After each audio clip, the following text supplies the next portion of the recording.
So in this war, there's two sides you could pick: Hakuru's side and Kuen's side, and I honestly pick Kuen's side because I just think he's a better leader in general. His idea of peace isn't perfect, but it's better than Hakuru's. He's going to destroy every culture as we know, and he's just going to make one big culture so there's no diversity and everybody can agree on the same things, which would solve a problem. I think it would solve the problems, but I think it should be different because there'd be no diversity anywhere. Everything would be the same. It'd be so boring, and honestly, war is worse than being bored, but at the same time, you got to think of something like everybody has their own ideas, and there's obviously going to be some more problems popping up even with that perfect society that you have.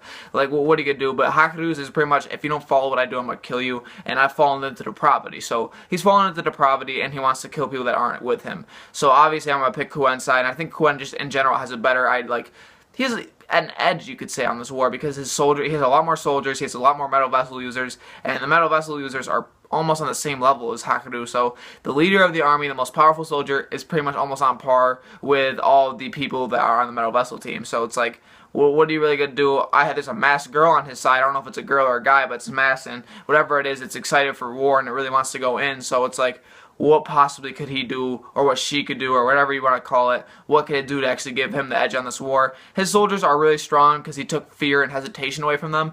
And as a soldier, when you're in war, you're obviously going to be scared of being killed by somebody. Like, you don't want to go in war and just be wide open to getting killed. That's not human. That's not what humans do. And hesitation before you, like, you don't want to kill somebody. You hesitate on killing somebody because it's another human being, unless you're really, really sick and crazy.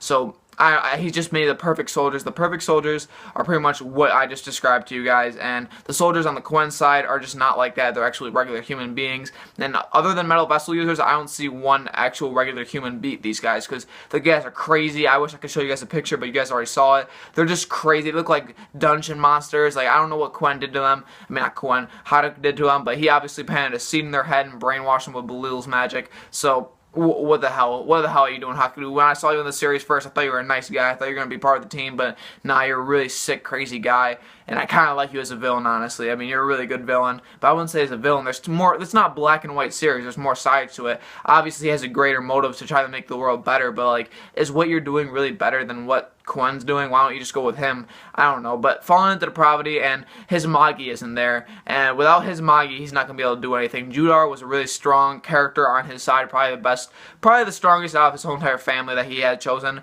So what are you really going to do without him? I know, Judar's trying to get to this, like, war before it starts, but it's too late. The war's already started. It's looking crazy. There's so much blood, massacre everywhere. Zagon's monsters, is what I'm presuming that I saw, are just destroying everybody. I don't know how the regular people are going to be able to deal with this, because the people on the Kuen side, I mean, obviously they have the edge because there's so many more soldiers, but as an individual soldier, I could just see me being like, wow, there's no way I'm going to win this battle. I mean, these crazy guys that have no fear and hesitation, and then these planet monsters are going to kill me. What the hell am I going to do? Like, that's what I would be thinking this whole entire war. And there's so many soldiers. I think there was, like, somewhere around, like, I don't know how many soldiers there are, but there's definitely over 200,000. I think it's 220,000, I don't know. And there's so many generals and stuff that they can command.